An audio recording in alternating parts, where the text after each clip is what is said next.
আসসালামু আলাইকুম, welcome to হাইফাস horoscope. এখন বাজে অলমোস্ট 9টা।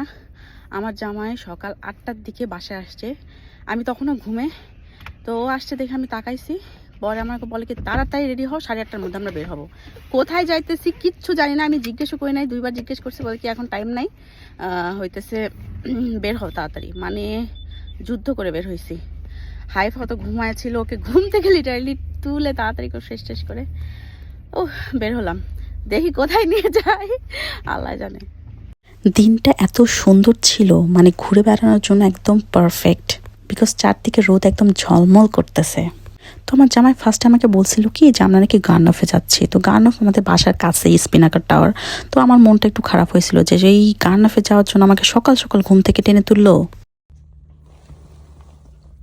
হাইফা কুটুম বাবুকে ঘুম থেকে তুলে নিয়ে এসেছি, তার মেজাজ খারাপ, সে একদম ধ্যানদামের আছে, ব্যাটারির খুব একটা চার্জ নেই, ঘুমিয়ে পড়বে একটু পরে মনে হচ্ছে ইনশাল্লাহ। তারপর দেখি কি আমার জামাই না এই যে ফেরি পোর্টে চলে আসছে। তখন না আমার কেমন জানি একটু সন্দেহ সন্দেহ হচ্ছিল। তো যাই হোক, আমরা ফেরির জন্য ওয়েট করতেছি, একদম গাড়ির লাইন এইখানে। ভাবছিলাম যে হাইফার চার্জ শেষ, হাইফা ঘুমায় পড়বে, বাট সে এখন মানে কিছুক্ষণ শুয়ে থেকে চার্জ একদম গ্রহণ করে টনটনা হয়েছে। আমরা এখন না কি জানি লাইনে দাঁড়ায় আছি, কই যেন যাইতেছি জানি না। আমরা আছি এখন পোর্টে, দেখা যাক কই যাওয়া যায়।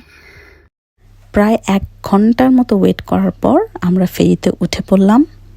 জীবনে প্রথম আমি ফেরিতে উঠছি, তো একটু ভয় ভয় লাগতেছিল। তো এখন আসল কথা বলি, তো আমি একদম শিওর হয়ে গেলাম যে আমরা যাচ্ছি আইল অফ ওয়াইট। উপরে উঠে মনটা আরও ভালো হয়ে গেল, প্রত্যেকটা জানালা দিয়ে সাগর দেখা যাচ্ছিল। তো আমার জামাই বললো যে সামনের দিকে বসো, তাহলে সুন্দর কিছু ভিউ দেখতে পাবা। এই তো এখন ফেরি ছেড়ে দিবে। ফেরিতে খুব বেশি ভিড় ছিল না, একদম ফাঁকা ফাঁকাই ছিল, কারণ উইন্টার সিজন তো। উইন্টারে এরা খুব একটা ঘুরে বেড়ায় না, ওদের ঘুরে বেড়ানোর সময় হচ্ছে সামার। মানে সামার হলে এখানে পা দেওয়ারও জায়গা থাকতো না। আই থিঙ্ক ভিড় না হতে ভালোই হয়েছে, শান্তিতে যেতে পারতেছি। ফেরি চলা শুরু করছে, মানে আমার বিশ্বাস হইতেছে না সত্যি। আমার জামাইকে আমি থ্যাঙ্কস দিয়ে দিয়ে পাগল করে দিচ্ছি।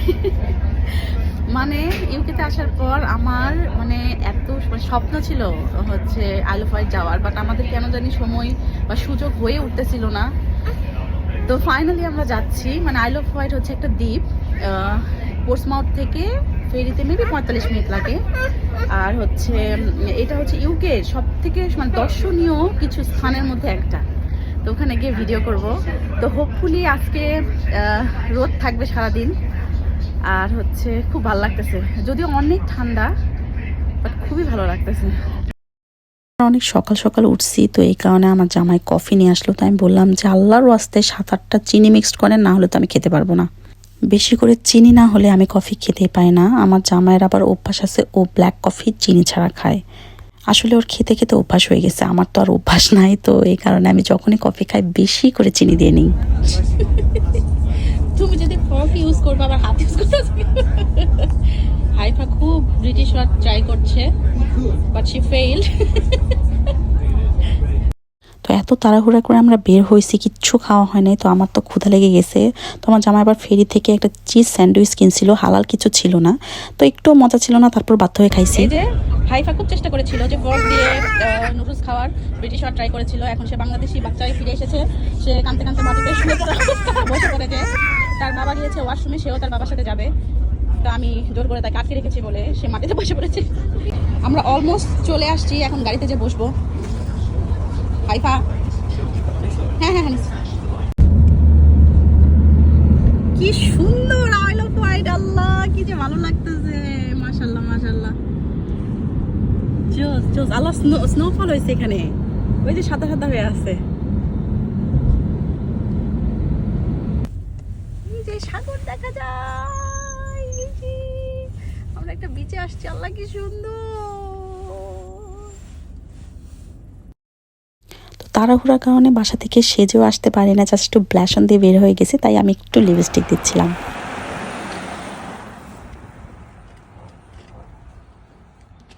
এই রাস্তাটা এত ঢালু, মানে নামার সময় আমার এত ভয় লাগতেছিল যে না জানি উল্টে যায়। তো এই বীজটা এসে মনটা এত ভালো লাগতেছিল, সবুজ, মানে চোখটা আমার জুড়াই গেছে একদম। ঢালু রাস্তা, রাস্তার এক পাশে বাড়িঘর, তার ওই পাশে ঘাসে ঢাকা এরকম একটা মাঠের মতো, তারপর হচ্ছে নীল সমুদ্র। এইসব বাড়িতে যারা থাকে তারা একদম ঘুম থেকে উঠে পর্দাটা সরালেই এই রকম সুন্দর একটা ভিউ দেখতে পায়। ও জোস। তো আমরা সবুজ ওই মাঠটা পার করে নিচে নেমে আসছি। তো সামনে একদম শুধু পানি আর পানি। এইখানে অনেক বাতাস ছিল, আমরা বেশিক্ষণ থাকিনি কারণ হাইফার ঠান্ডা লেগে যাবে। রোদ, তাকাইতে পারতেছি না। ও এত সুন্দর একটা জায়গা, ঠান্ডায় অবস্থা খারাপ হয়ে গেছে। এরপর আমরা গেলাম নিডলসে। আমরা এখন যাচ্ছি কই জানি, কই যাচ্ছি, হ্যাঙ্গিং চেয়ার নাকি। হ্যাঙ্গিং চেয়ারে উঠতে আমার তো ভয় লাগতেছে, বাট আমি এক্সাইটেড। আল্লাহ এত সুন্দর, আইল অফ হোয়াইট এত সুন্দর এত সুন্দর। আমরা এখন নিডলে আছি। এই নিডলসটা আইল অফ হোয়াইটের মানে আরেকটা সুন্দর জায়গা আর কি, সুন্দর জায়গাগুলোর মধ্যে একটা। তো যেখান থেকে হ্যাঙ্গিং চেয়ারে ওঠা হয় ওখানে গিয়ে দেখি যে ওটা ক্লোজড, কারণ এখন উইন্টার, এটা শুধুমাত্র সামারেই খুলে।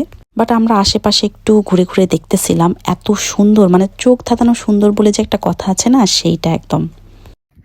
এই যে হ্যাঙ্গিং চেয়ারটা, এটা শুধুমাত্র সামারে খুলে, মার্চ থেকে খুলবে, কারণ প্রচুর ঠান্ডা এখন। তো মানে স্বাভাবিকভাবে এখানে টুরিস্টরা সেরকম আসে নাই, এই কারণে এটা আপাতত ক্লোজ।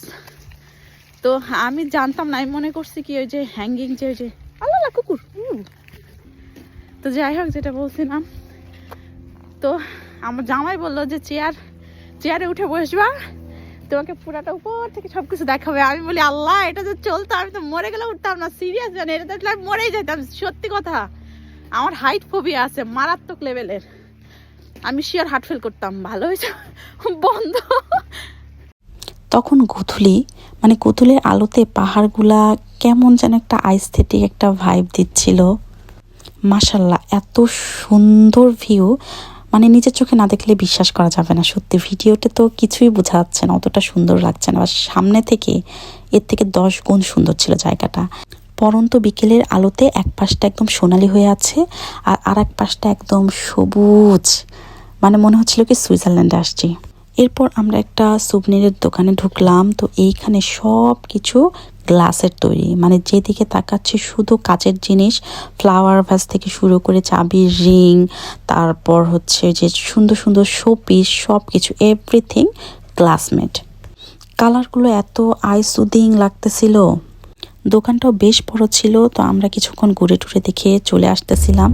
তো এইদিকে হাইফা একদম টায়ার্ড, মা আমার ঘুমায় পড়ছে। অলরেডি সন্ধ্যা হয়ে গেছে, তখন কি সুন্দর লাগতেছে না আকাশটা। তখন বাজে 3:45। সন্ধ্যা অলমোস্ট হয়ে গেছে, আমাদেরও ক্ষুধা লাগছে।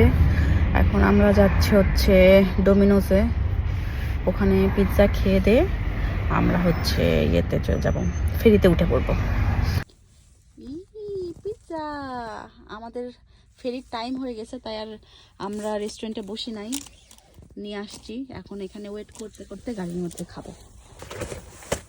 ও এটা এটা কি কি ভেজিটেবল? এটা ভেজি ভলকানো, আর একটা হলো তন্দুরি। ও দুইটা স্পাইসি না? তন্দুরি স্পাইসি। হাই ফাই, তুমি কি করতেছ? অনেক ক্ষুধা লাগছিল, এই জন্য পিৎজাটা আমার কাছে মনে হয়েছে যে অমৃত। তো আমি আমার জামাইকে বলতেছিলাম যে আগের দিন বলে রাখলে আমি তাও একটু বিরিয়ানি বা নুডলস কিছু একটা রান্না করে নিয়ে আসতাম, বিকজ ক্ষুধা লাগলে আমার ভাত বা ভাত টাইপের জিনিস ছাড়া চলেই না। পিৎজাও আমার অনেক পছন্দ, but I consider it as snacks. আমরা ইন্ডিয়ান রেস্টুরেন্টও সার্চ দিছিলাম, বাট সবগুলো খুলবে হচ্ছে 5টার দিকে। তো আমাদের তো তখন ফেরির সময় হয়ে গেছে। এনিওয়ে, খাওয়া দাওয়া শেষ করে আমরা ফেরিতে উঠে পড়লাম। এই ফেরিটা হচ্ছে অন্যরকম ছিল, আগের ফেরিটা আমার কাছে বেশি ভালো লাগছে বাই দ্য ওয়ে। ও এখানে বাইরে বসার ব্যবস্থা আছে, ঠান্ডা, একটু দেখে আসি তো রাতের সমুদ্র। ওরে বাবা অনেক ঠান্ডা, আমার মনে হচ্ছে আমি টাইটানিক জাহাজে উঠছি। আগের ফেরিটা সুন্দর ছিল, ওইটা হচ্ছে ভিতর থেকেই বাইরে দেখা গেছে।